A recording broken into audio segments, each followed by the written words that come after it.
I still remember the day I got the call. Your grandmother has passed away, and she's left everything to you. I froze. My grandmother? The woman who lived quietly, wearing the same sweaters and carrying the same brown handbag for decades. I never imagined she had amassed a fortune, let alone a $50 million hotel empire. The lawyer continued, and my heart raced. She had left me not just money, but responsibility, legacy, and a story I had no idea existed. Along with the legal papers, he handed me a sealed envelope. I opened it slowly. Her elegant handwriting seemed alive. My dearest granddaughter, if you're reading this, I am gone. I leave you my hotels, but there is a test. Go to the Ashwood Grand, stay there for 7 days, and whatever happens, do not leave. Observe, understand, discover the truth. I frowned. A test? What truth? Curiosity and maybe a little excitement made me pack my bags immediately. The Ashwood Grand stood tall and majestic, its lights glowing softly in the evening fog. The staff greeted me warmly, yet their eyes betrayed fear, respect, and hesitation. That first night, the hotel felt alive yet strangely empty. I couldn't shake the feeling that the walls were watching me. At midnight, I heard faint whispers, almost like someone calling my name. I stepped into the hallway, but it was empty. Only portraits of old family members stared at me. And in one, my grandmother's eyes seemed to follow me wherever I went. The next morning, I explored her old office. Dust hung in the air, mingled with the faint scent of her perfume. Ledgers, memos, and an old brass key labeled Room 606 lay on the desk. I asked the manager about it. He froze. That room has been locked for decades. She ordered no one enters. That night, I found myself standing before Room 606. My hands trembled as I inserted the key. The door clicked open, echoing through the silent hallway. The air inside was cold and musty. On the desk, I found a photo of my grandmother smiling beside another woman. Behind the photo was a note. Forgive me, Eleanor. My chest tightened. Who was Eleanor? I rifled through the drawers and found a folder labeled Project Veritas. Inside were contracts, property deeds, and references to Eleanor Vance, a name I had never heard. A hidden story. A secret my grandmother carried to her grave. The following day, I sought answers from Ms. Grayson, the hotel's oldest employee. Her face turned pale. Finally, in a trembling voice, she said, Eleanor wasn't just anyone. She was your grandmother's partner. They built this empire together. Then a disagreement split them. Eleanor disappeared. No one ever saw her again. The revelation stunned me. My grandmother, gentle and loving, had a dark side. A betrayal she carried for decades. That night, I dreamed of her. She stood at the end of the hall, whispering, "Finish what I could not." I woke in sweat. The portrait of Grandma had fallen from the wall, revealing a hidden safe. Inside lay her diary. Confessions. Secrets. Guilt. Eleanor was her sister, her partner, her equal. Greed had blinded her, and she had forced Eleanor out.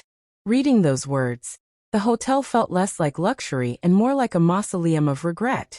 On the 7th day, lawyers arrived to finalize the transfer. Congratulations, the entire empire is yours. But I remembered my grandmother's words. Observe, understand, discover the truth. I stood up. I cannot take this, I said. Shocked silence fell. Half of this empire belongs to Eleanor Vance or her heirs. I found proof. Until this is resolved, it is not mine. Arguments flew. Legal threats. Please. But I stayed firm.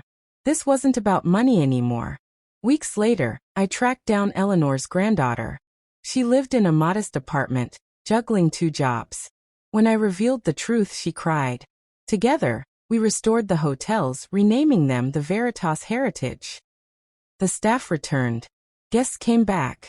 The halls felt alive again, filled with peace instead of secrets. I walked through the lobby and realized the empire wasn't wealth. It was a lesson in integrity, forgiveness, and courage. True legacy isn't about money. It's about truth. Sometimes the richest inheritance is a chance to make things right. Every night, I thought about my grandmother's test. It wasn't designed to give me riches. It was designed to teach me responsibility, morality, and empathy. Without facing the truth, I could have been just another person lost in greed, blind to the consequences of my choices. The empire had been tainted by betrayal, guilt, and secrecy. But now, it was alive again, whole and free. I still think about the nights I spent walking the corridors alone, feeling her presence, hearing faint whispers. The empire could have been mine, every penny, every property. But would I have been happy? Sitting alone in the grand lobby, I realized my grandmother's true gift wasn't money. It was the story, the lesson, the chance to see beyond greed.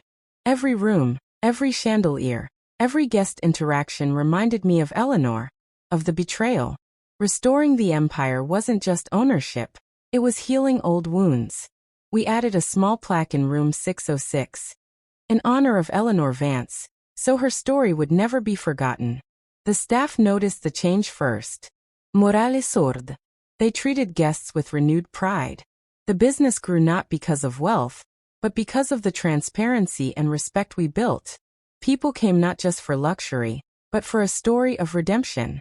Sometimes I visit Eleanor's granddaughter. We talk about the past, our futures, and the lessons learned. The empire no longer feels like inheritance, but a shared responsibility. I understand now why Grandma tested me. It wasn't about money or power, it was about character. Even now, when I walk through the halls at night, I feel her there, watching, approving. And I whisper a quiet thank you, to her, to Eleanor, and to the chance to carry their story forward. People often ask me, was it hard to give up millions? I smile. It wasn't giving up. It was claiming something greater. Wealth can be measured in numbers, but legacy is measured in truth. The Veritas heritage stands today not just as hotels, but as a symbol of forgiveness, honesty, and courage. Guests walk the halls unaware of the story, yet the energy feels different. Every stone, every chandelier, every room carries a story of redemption. I often wonder if Grandma knew I would make the right choice. Perhaps she did, in the quiet wisdom that only age brings. Perhaps she finally believed that someone in our family would value truth above fortune. And in the end, that is what I learned. Empires crumble, wealth fades, but the truth, our courage to face it and act upon it, lasts forever. Money can buy comfort, but it cannot buy integrity. Wealth can fill a building, but not a soul. Legacy is not what we inherit. It is what we do with what we are given. I smile every time I walk through the lobby now. The scent of roses, the scent of her, reminds me of the greatest inheritance I could ever receive. A chance to do the right thing. Sometimes late at night, I still hear her whisper, "Finish what I could not." It isn't scary anymore. It's motivating. That whisper reminds me why I didn't take the easy path, why I sought out the truth, why I made Eleanor's story right. Without that, the empire would have been hollow, haunted not by ghosts, but by guilt and betrayal. Every decision now carries her wisdom. Every choice reminds me that integrity is more valuable than gold. The empire is alive not because of wealth, but because we honor what should have been honored decades ago. When I look back, I see the most valuable inheritance wasn't a building, a chandelier, or a bank account. It was the chance to fix what was broken. The journey taught me patience, courage, empathy, and above all, responsibility. My grandmother's final test was not a challenge of wealth, but of character. I passed it not by claiming riches, but by choosing truth. And now, walking through the halls of the Veritas heritage, I feel a quiet peace. The empire is no longer haunted. It breathes, it thrives, and it tells the story of two sisters, of mistakes, forgiveness, and the power of doing what is right. Legacy isn't about what we inherit. It's about what we choose to do with it. And sometimes the richest inheritance of all is the chance to make things right.